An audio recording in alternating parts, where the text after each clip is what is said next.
My name is Mustafa, and I am sitting today in a place whose name I cannot pronounce, in a country where the air is cold and does not carry the scent of diesel and fresh bread that defined the mornings of my childhood in Cairo. Sometimes, I look at my hands, resting on a strange wooden table, and I still expect to see in them the familiar weight of the Quran, or feel the subtle tremor that ran through me when I stood before the rows of men on the mosque carpet. I was the son of the Imam, the pride visible in the eyes of my father, Hassan, who watched me from the back with that silent approval that was worth more than any coin. I want you to understand that this is not a story about juvenile rebellion or a desire to dishonor my heritage. I loved my father with a painful ferocity, and I loved the life that had been designed for me. But there was a silence inside me, a vacuum that grew in the sleepless early mornings, something that neither the perfect recitations nor the admiration of the neighborhood could fill, like a thirst that the salt water of ritual only increased. Before we continue, take this opportunity to subscribe to the channel, activate the bell so you don't miss any testimonies, and leave a comment telling us where you are listening from. It is very important to have you participating in this community. Now, let's go back to the testimony. My life was a perfect choreography executed on a narrow stage, squeezed between a fabric shop and a pharmacy, where the sound of the call to prayer dictated the rhythm of my blood.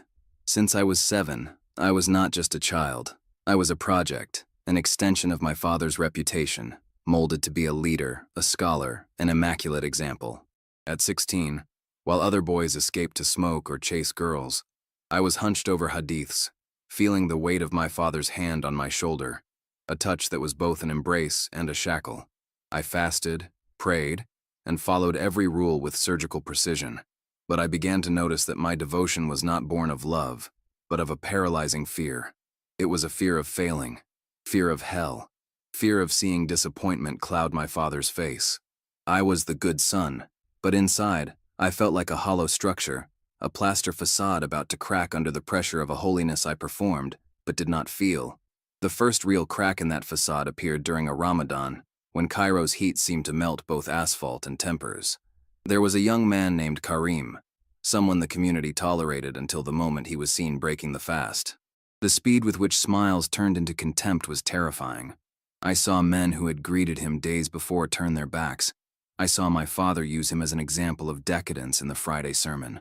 I looked at Karim, walking with his head down as if carrying physical stones on his shoulders, and an acidic question corroded my stomach. Where was the mercy we spoke of so much? If Allah was the clement, the merciful, why did our community seem to feed on judgment? That social brutality made me question if we were worshiping God or just policing each other. I tried to bury these doubts, push them to the back of my mind, but they were like water seeping into stone, expanding silently in the dark. The breaking point did not come with a bang, but with the hiss of static from an old radio on a Wednesday in February. I was lying down, staring at the ceiling, feeling that familiar insomnia born of spiritual anxiety, when I turned the dial looking for any noise to drown out my thoughts. The voice that emerged did not recite in classical Arabic, nor did it shout condemnations. It was a warm, calm voice speaking about something inconceivable, forgiveness as a gift, not as a wage. The man spoke of Isa, Jesus, not as a distant prophet, but as someone who offered unconditional love, agape. My entire body tensed, instinct screaming that this was haram, forbidden, dangerous. My hand hovered over the button to turn it off, sweating cold, waiting for my father to enter the room and catch me consuming that blasphemy. But I didn't turn it off. There was a hunger in those words that matched exactly the hole in my chest. And that night, in the dark of my room in Cairo, I committed the most dangerous act of my life. I listened. I listened to that broadcast every night for 2 weeks, like an addict seeking his fix, always with the volume at the minimum and my ear pressed to the speaker, trembling every time the floor creaked in the hallway. My mind became a silent battlefield during the day.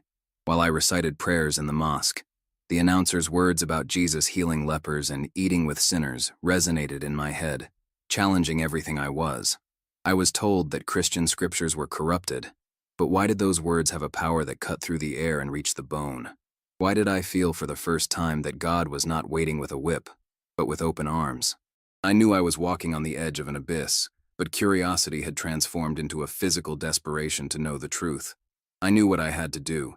Even though the mere idea made me nauseous with terror, I needed to read the Bible for myself.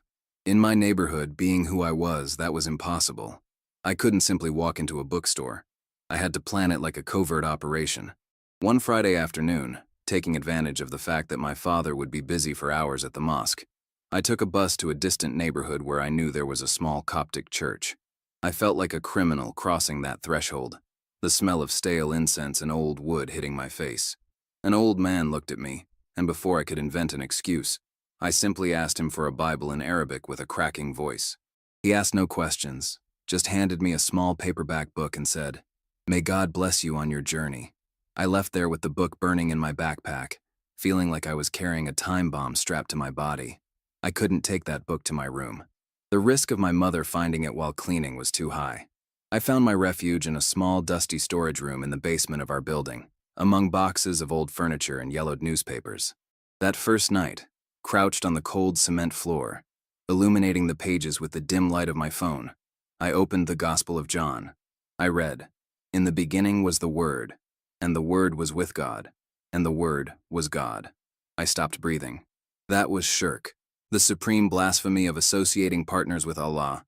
But reading it, I didn't feel divine wrath fall upon me. I felt an electric shiver.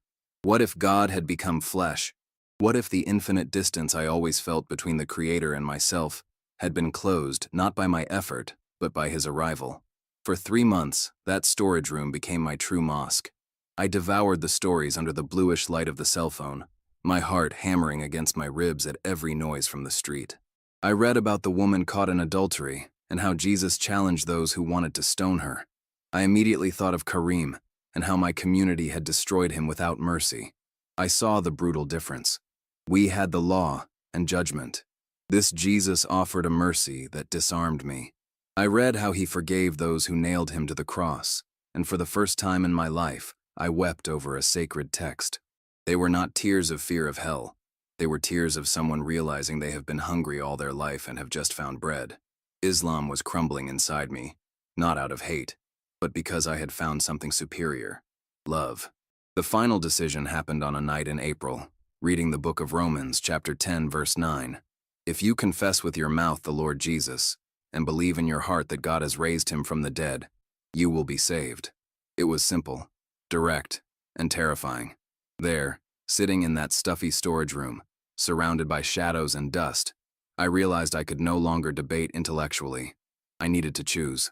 I closed the Bible and lowered my head, but this time, I did not bow toward Mecca. I did not recite memorized prayers in classical Arabic. I spoke with my heart, in my own tongue, with a raw honesty I had never dared to have with Allah. I told Jesus that I believed in him. I said I was tired of trying to save myself, exhausted from the religious performance. I asked him to take my life. In that moment, there were no lightning bolts, but there was a supernatural peace that flooded the room, a physical sensation of invisible chains breaking. I felt clean. I felt found. I cried right there, not out of sadness, but with the relief of a castaway finally touching firm sand. I lived with this incandescent secret for 6 weeks, and they were the most torturous days of my life. On the outside, nothing changed.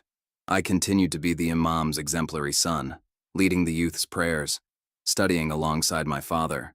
But inside, I was in agony. Every time I bowed in the mosque, I felt I was lying to everyone around me and betraying the God I had just found. I recited verses I no longer believed and felt the weight of hypocrisy crushing my bones. There was a verse that hammered my conscience. Whoever denies me before men, him I will also deny before my Father. I knew I couldn't be a secret follower forever. I was living a double life, waking up a Christian and sleeping a Muslim, and the pressure of keeping up appearances was suffocating me. I looked at my father, saw the pride in his eyes, and felt constant nausea, knowing that I was, in his eyes, the worst kind of traitor imaginable. In those days of anguish, the only lifeline I had was a man I had never met in person. I contacted the Christian radio station, and they connected me to Boutros, a former Muslim who had converted years ago. We spoke through an encrypted messaging app, hidden in the depths of my phone. He became my mentor, my secret pastor. Boutros didn't sugarcoat it. He told me clearly that Jesus never promised the truth would be easy, only that it would be worth it. He prepared me for rejection, told me that the cost of following Christ was high, but the cost of rejecting him was infinitely higher. I reread his messages in the sleepless early mornings, seeking courage in his words, knowing that the confrontation was inevitable. I prayed asking for strength, not to avoid suffering, but to endure it when it came. And I felt time was running out, like sand slipping through my fingers. The decisive day came on a Thursday morning, in early June. The Cairo heat was already suffocating early on, the kind of heat that makes the air feel heavy and solid. I had spent the night awake, tossing in bed with an unshakable conviction pulsing in my chest. Today. It has to be today. I looked at myself in the small mirror in my room, and barely recognized the face staring back. I looked older, exhausted, with deep circles under my eyes like someone carrying a secret too heavy. I went to meet my father in the mosque office for our usual study session. We were alone. He was explaining a complex theological point, but I couldn't hear anything but the beating of my own heart, which seemed to want to explode out of my chest. My hands were shaking so much I had to hide them under the table. He stopped speaking, noticing my agitation, and asked me with that worried fatherly voice if I was sick. In that moment, I knew there was no turning back. I took a deep breath, smelling old books and carpets, and said, "Father, I need to tell you something important." I don't remember the exact words in chronological order, because fear scrambled my memory, but I know what I said. I poured it all out at once, the emptiness I had felt for years, the radio broadcast, the Bible hidden in the storage room, the discovery of a God who was love, and not just law. And then, I let out the sentence I knew would break his world. "Father, I believe that Jesus is the Son of God. I have given my life to Christ." The silence that followed was physical, heavy as lead. He stared at me, his face frozen in an expression that oscillated between confusion and absolute horror. For a second, he let out a nervous, dry laugh, saying this must be a bad joke, a test, or that someone had bribed me to say such insanities. I shook my head with tears in my eyes and said, "It's not a joke. It is the truth." I saw the shine in his eyes go out, replaced by something cold and terrible. My father's transformation was frightening. The controlled and dignified man I knew disappeared, giving way to a fury I had never witnessed. He stood up so abruptly that his chair fell backward with a crash.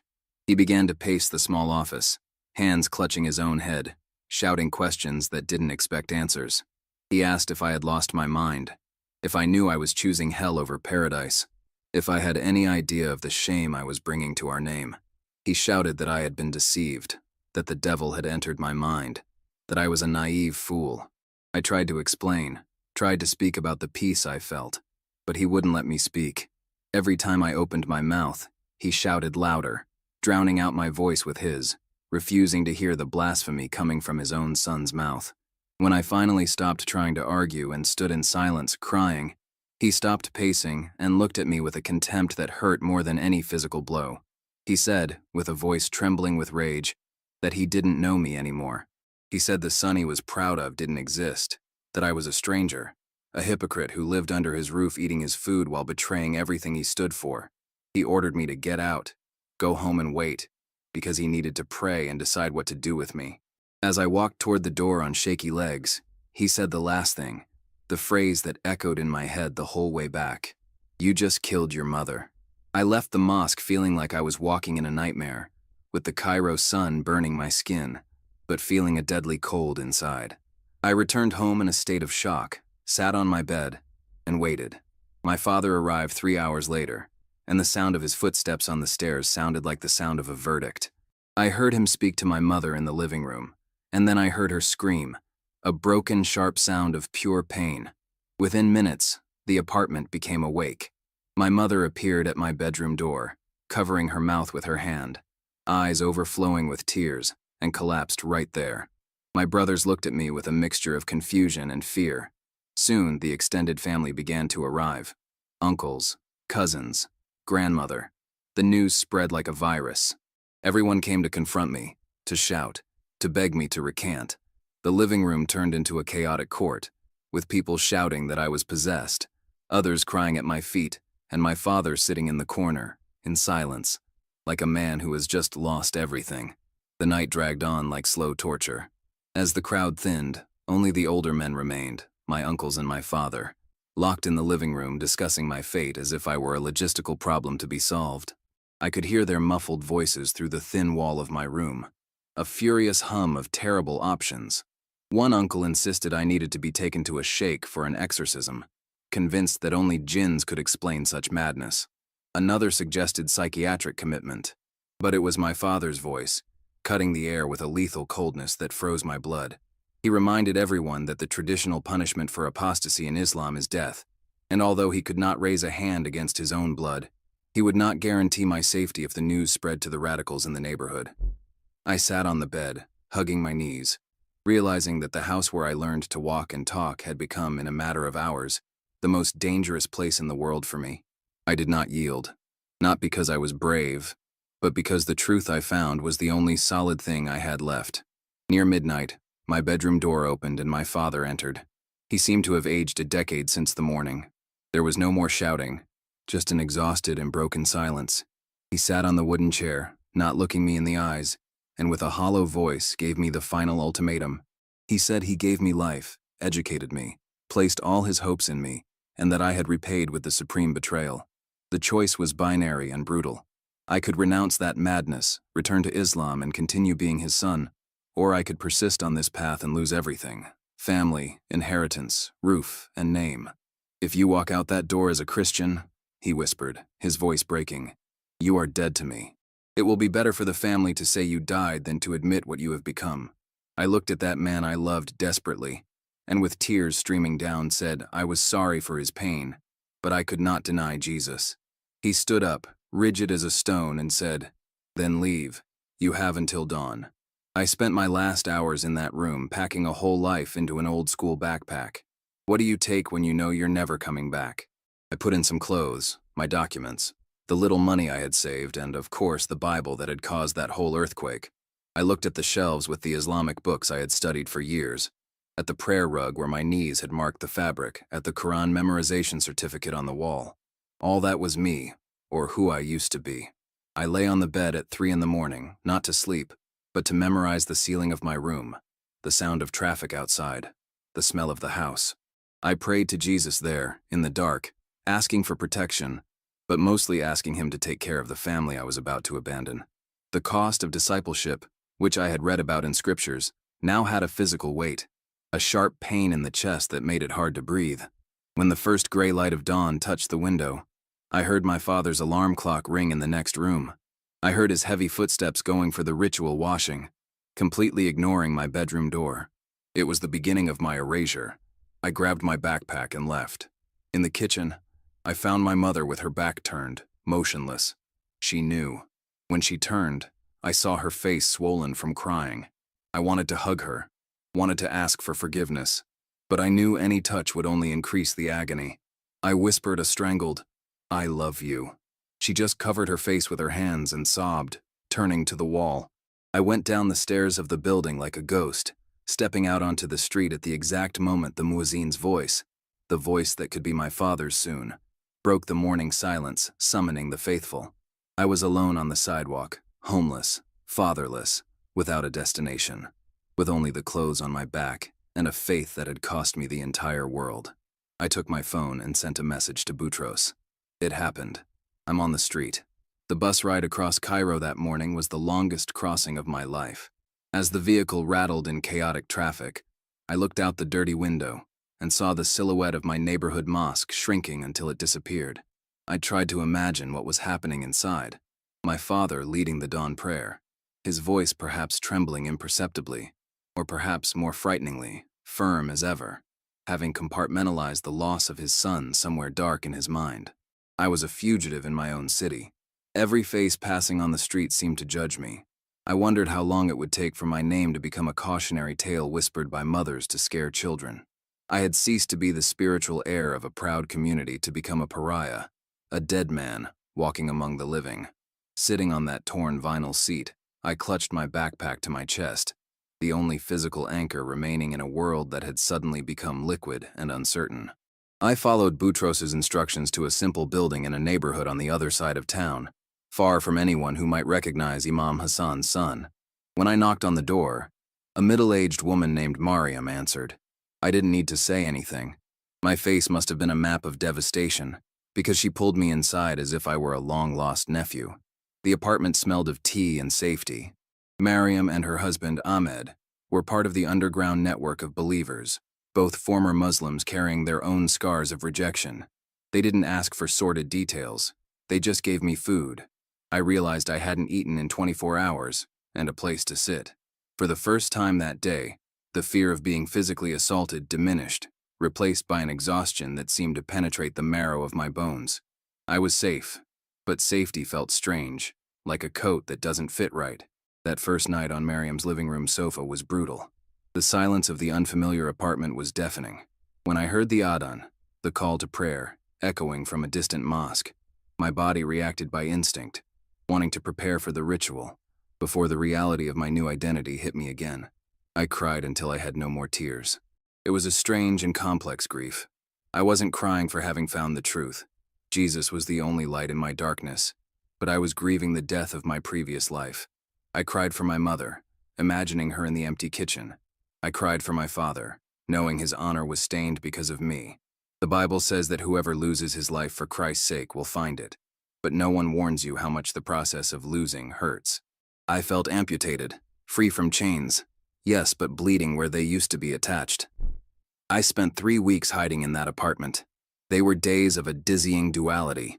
On one hand, I experienced the intoxication of spiritual freedom, praying to Jesus out loud with Ahmed and Mariam, reading the scriptures without having to hide them under loose floorboards, being called brother by people who understood the price I had paid. But on the other hand, guilt corroded me. I spent hours kneeling, not out of obligation, but out of desperation, interceding for my family. I prayed specifically for my father. It seemed like an impossible prayer, ridiculous even. He was a man of iron, entrenched in decades of theology and pride. Humanly, there was no chance of reconciliation. But I remembered Saul of Tarsus, the persecutor who became an apostle, and clung to that faint hope. I didn't know, as I poured my tears onto that borrowed rug, that on the other side of the city, God was about to do the unthinkable. What I didn't know while I was hiding was that my father was living his own private hell. I learned the details much later, through my mother, and imagining the scene still gives me chills. After my departure, Hassan Ali Farouk tried to bury his pain under a mountain of religiosity. He threw himself into mosque duties with manic ferocity, arriving before the first prayer and leaving only when the streetlights went out. It was a desperate attempt at compensation, as if by being the perfect Imam, he could atone for the shame of having sired an apostate son. But at home, he was a ghost. He didn't eat, didn't sleep, and forbade any mention of my name. It was as if he were trying to erase me from existence, burning any trace of me from the family's memory. My mother heard him crying locked in the bathroom at dawn, a muffled and painful sound of a man breaking in half, divided between the dogma that defined his life and the visceral love for the son he himself had expelled. But the iron facade was cracking. He began to have recurring nightmares where he was drowning in a dark sea, screaming for help with no one hearing him. And in the moments of silence in the mosque, the dangerous questions he tried to suppress began to emerge like weeds through concrete. He asked himself, why was Mustafa so calm? What could make a young man give up everything? Family, security, honor, with such certainty in his eyes. Doubt is a powerful acid. He began to question whether my conviction was madness, or if I had seen something that he, in all his scholarship, had missed. He fought these thoughts by reciting the Quran, but the words felt dry in his mouth. The unshakable certainty he always had about Allah and Islam was being eroded not by theological arguments, but by the hole left by my absence and the inexplicable peace he saw on my face before expelling me. It all culminated on a Wednesday night, exactly 21 days after I left home. My father stayed alone in the mosque after everyone had left. The silence in that prayer hall, usually a comfort to him, felt oppressive, heavy that night. He tried to pray, to fulfill the ritual, but he collapsed. For the first time in his adult life, he did not pray as a religious leader, but as a desperate and lost man. He put his face on the carpet, and, instead of perfect Arabic recitations, he cried out to God in his own anguish. He confessed he didn't understand anything anymore, that his world had turned upside down, and asked, begged, for an answer. He said, "If you are real, if truth exists, show me. I am drowning." It was a moment of brutal honesty, the kind of dangerous prayer God never ignores. He was at the end of his strength, at rock bottom, exactly where grace usually finds us. And then, it happened. My father described this to me later with wide eyes, voice trembling like someone who has seen the impossible. He said the mosque, which was in semi-darkness, was suddenly flooded by a light that did not come from the lamps. It was a light that seemed to come from everywhere and nowhere, bright but not hurting the eyes, a physical presence that paralyzed him on the floor. He couldn't move, could barely breathe under the weight of that holiness. And then he heard a voice. It wasn't an auditory sound echoing off the walls, but a voice that spoke directly inside his being, resonating in every cell of his body. The voice said his name, Hassan, and then it said the words that destroyed and rebuilt his life in an instant. "I am the way, the truth, and the life." My father recognized the phrase immediately. He had read it in Christian scriptures to refute them.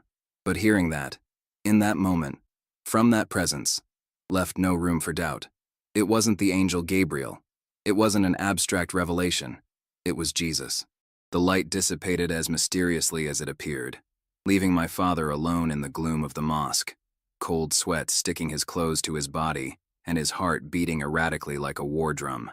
He lay there for an incalculable time, shaking uncontrollably. The voice of Jesus, meek, yet with the authority of one who commands the stars, had broken the backbone of his theological pride. He stood up with difficulty, leaning on the cold walls, feeling like a man who has just survived a shipwreck. His mind was a whirlwind of terror and awe. If that voice was real, and he knew in every fiber of his being it was, then his entire life had been built on an incomplete understanding of God. He went home that night looking like a ghost. My mother told me he walked in mute and left silent, with glazed eyes of one who had seen the other side of existence. He couldn't sleep, just lay staring at the ceiling, while the paradigm of 50 years of devout Islam crumbled brick by brick in his mind. For the next 3 days, my father did exactly what I had done. He searched. He got a Bible.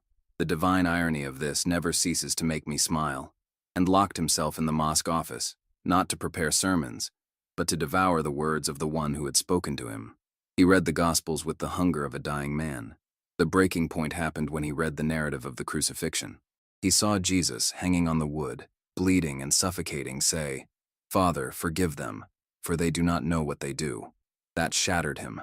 He, Hassan, had rejected and cursed his own son over a divergence of faith. Jesus was forgiving his murderers while they killed him. The difference between human justice and divine love became unbearably clear. There, on the carpet of the office where he used to issue religious decrees, my father cried like a child and surrendered his life to Christ. He asked forgiveness not only for his sins, but for his blindness, surrendering to the Isa who was not just a prophet, but the Savior. The next morning, he knew he needed to find me. He found a card from the radio station I had forgotten in my room in the rush of fleeing and called the number, trembling, explaining who he was. Boutros, suspicious at first, eventually gave the address upon realizing the break in that man's voice. I knew none of this. When Miriam knocked on my bedroom door to say my father was outside, I felt the blood drain from my face. Panic was instant. I thought he had come with other men to take me by force or to fulfill the threat of violence.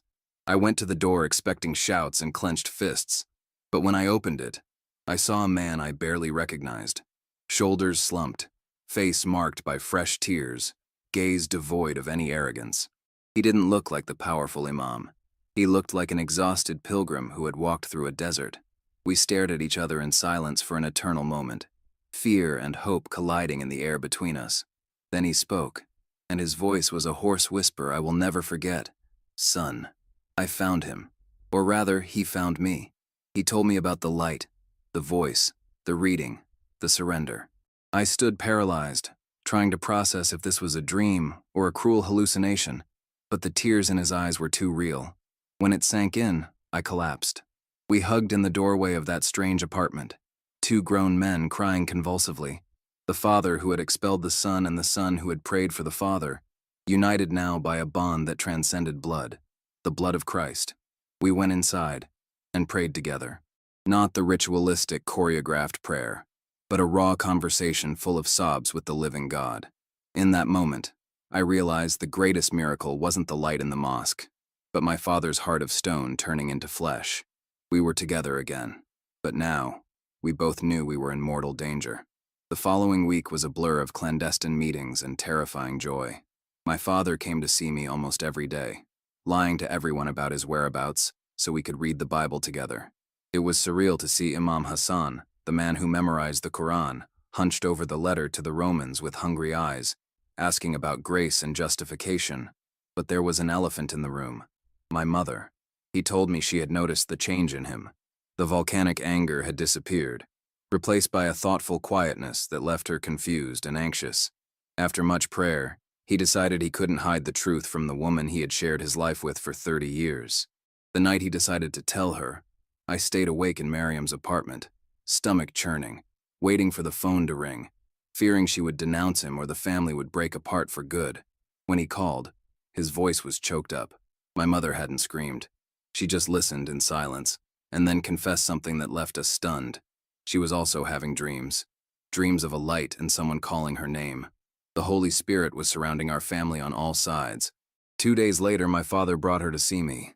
Seeing my mother walk into that apartment was like seeing the sun rise after a polar winter. She looked tired, with deep circles under her eyes. But when she saw me, the dam of fear broke. We ran to each other, and her hug was the physical cure for the open wound of my rejection. She cried, saying the house without me was like a body without a limb. But she didn't come just to hug. She came with questions. What did you find, Mustafa? She asked, holding my face. What is worth more than your family? I sat with her and told her everything, not as a theological defense, but as a testimony of love. We read the Gospel of John together. When we reached chapter 11 at the resurrection of Lazarus, something broke inside her. She saw Jesus' power over death and, right there, in that borrowed room, my mother gave her life to Christ. We were 3 now. The joy was so intense it hurt, but we knew the storm outside was about to get worse. My father's situation became unsustainable. He was still the official Imam of the mosque, and the cognitive dissonance of leading prayers to Allah while his heart worshipped Jesus was destroying him inside. He felt like a fraud, a liar, and knew Jesus didn't call us to live in darkness. The decision he made was one of suicidal courage. He wouldn't just flee. He would resign and state the reason. He summoned the mosque council for a meeting on a Thursday afternoon. I begged him to be careful, but he was determined. Facing men who had respected him for decades, my father stood up and said with a firm voice, I resign because I have found the truth in Isa al-Masih, Jesus the Messiah, the Son of God. The reaction was a nuclear explosion. They shouted, spat, called him an infidel dog, a madman, a traitor. One of them tried to physically assault him. He was expelled from the building he had served all his life, without salary, without honor, with only the clothes on his back and a washed soul. The consequences were immediate and brutal. News of the Imam's apostasy spread like a wildfire in the neighborhood. Our house was marked. Stones broke windows during the night. Offensive graffiti covered the door. My younger brothers were intimidated at school, called sons of the apostate. Our apartment owner, pressured by the community, gave us an eviction notice. We lost everything: income, roof, social standing. We had to flee to a tiny, dirty apartment in a distant and poor neighborhood of Cairo, where no one knew us. It was a time of extreme trial. We slept huddled on the floor, ate little, and at every noise at the door, our hearts raced expecting the worst. But incredibly, my brothers chose to stay with us. Amidst that chaos, we began holding domestic worship services. We read the Bible by candlelight, singing whispered praises so as not to alert the neighbors. We were poor, hated, and persecuted, but we had never been so rich. 8 months after that terrible night at the mosque, we made the decision to leave. The threats had become physical. My father was assaulted on the street, shoved against a wall by men who once kissed his hand, and we knew it was a matter of time until something worse happened. Through the support network God placed in our path, we obtained asylum in a country whose name I will not say for safety, far from the dust and heat of Egypt. The day of departure was an amputation. As the plane ascended, I pressed my face against the window and saw Cairo shrinking down below, a labyrinth of concrete and minarets where my history had been written. I was leaving behind my uncles, my cousins, the language I dreamed in, the smell of the Nile, and every memory of my childhood. We cried in silence, my father holding my mother's hand with a force that turned his knuckles white. We were refugees now, stateless, carrying only cheap suitcases and a faith that weighed more than gold. We exchanged everything visible and safe for the one who is invisible, trusting that the promise of a better country was not just a pretty metaphor. Today I live in a city where it snows in winter, and people speak a language that still stumbles on my tongue. My father, the former Imam Hassan, is now studying to be a pastor. It is a sight that still takes my breath away, seeing him sitting, humble, learning to serve the bread and wine, preaching not about the law that condemns, but about the grace that rescues. My mother blossomed, finding in the women of the Bible a dignity the culture never fully gave her. My brothers grow up without fear of being beaten at school, but I won't lie to you saying everything is perfect. We still have family in Egypt who refuse to answer our calls, who consider us dead. The pain of that rejection is a phantom scar that throbs on cold days.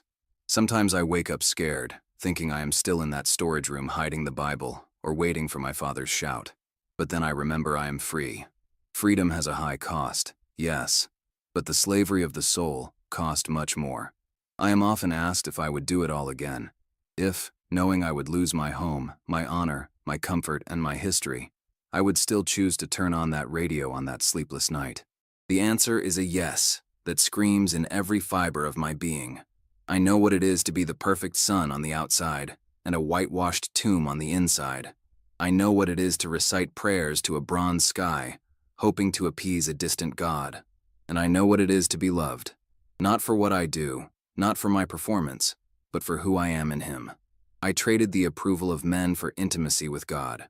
As Paul wrote, and as I lived in my skin, but what things were gained to me, these I have counted loss for Christ. Suffering was not a bump in the road. It was the chisel God used to break the rock of my pride and reveal the diamond of true faith. I lost my life, as Jesus said would happen, and it was the only way to find it for real. If you are listening to this and feel that same emptiness, that exhaustion of trying to earn heaven with your own hands, I want you to know that Jesus is not a Western prophet or a distant myth. He is real as the light that knocked my father down in the mosque, as real as the peace that sustained me when I was kicked out of home. He is knocking on the door of your heart now, perhaps through these words, perhaps through a doubt you cannot silence. Do not be afraid to open. Will the cost be high? Probably. Could it cost everything you have? Maybe. But I, Mustafa Ali Farouk, former son of the Imam, refugee and son of the living God, tell you with all the authority of my pain and my joy, He is worth it. He is worth every tear, every loss, every kilometer of exile. Seek the truth, and the truth will set you free. And when it finds you, you will never be the same. Mustafa's story shows us that the truth is worth any sacrifice. Now I ask you, have you ever felt that, despite following all the religious rules, your heart remains empty and thirsty for something more? Leave me your opinion or experience in the comments. I want to read you. If this content touched you, subscribe to the channel and activate notifications right now. It is vital so you don't miss the upcoming transforming stories. Don't go yet. Click on this video appearing on your screen. God has another powerful message waiting for you there. Thank you for joining us, and may God bless you.